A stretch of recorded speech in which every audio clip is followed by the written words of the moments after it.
Paul Summers, Saturday the 18th of November 2017. More on CTEC's image. The Motley Fool editorial. If you're looking for a cautionary tale on just how quickly the market can turn against newly listed companies, take a look at ConvaTec LSE CTEC. After a fairly healthy first year on the stock market, shares in the £3.7 billion cap medical product and technology company plunged mid-October following news that the business was losing orders after experiencing severe supply problems in its wounds and ostomy care divisions.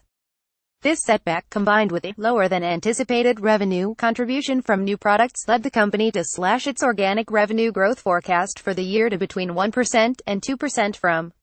If you're looking for a cautionary tale on just how quickly the market can turn against newly listed companies, take a look at ConvaTec LSE CTEC.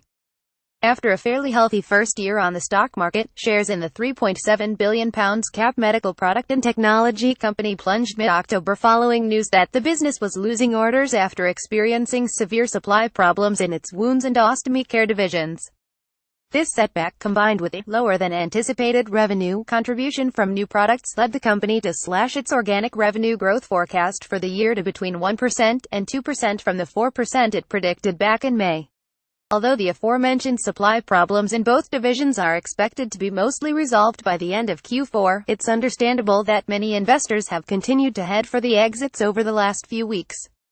The shares now stand at 190p, a 45% lower than the price they changed hands for back in June.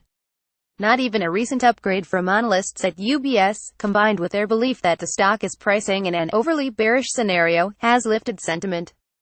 But it's not just recent issues that make me want to avoid the stock for now. Although demand for its products is likely to rise as life expectancy grows, ConvaTec is still saddled with a huge amount of debt on its balance sheet. Returns on the money invested by the company have also been very average. Then there's the valuation to consider. Despite the recent bad news, ConvaTec's price-to-earnings ratio (PE) of 15 for the current year still feels too rich for a company highly likely to be demoted from the market's top tier in the next reshuffle.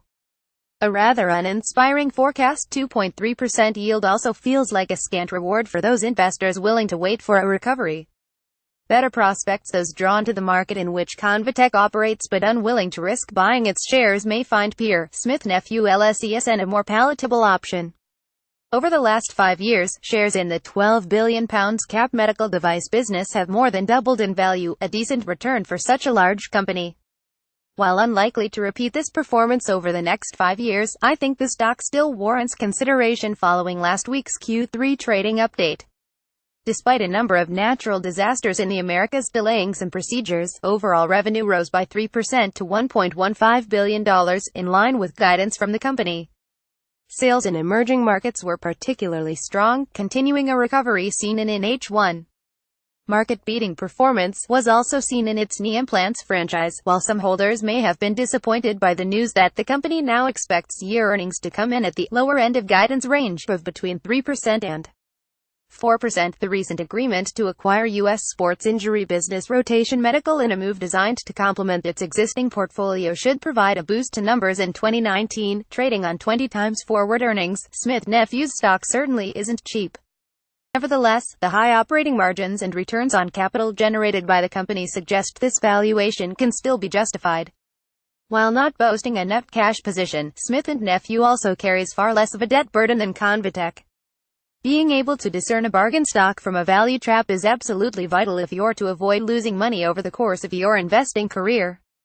To increase your chance of avoiding this and other expensive blunders during your time in the stock market, you really can't afford to miss a special, wealth-preserving report from the Fool's analysts detailing the worst mistakes investors make. Click here for your copy. It's completely free and comes with no obligation. Paul Summers has no position in any of the shares mentioned. The Motley Fool UK has no position in any of the shares mentioned. Views expressed on the companies mentioned in this article are those of the writer and therefore may differ from the official recommendations we make in our subscription services such as Share Advisor, Hidden Winners and Pro. Here at the Motley Fool we believe that considering a diverse range of insights makes us better investors.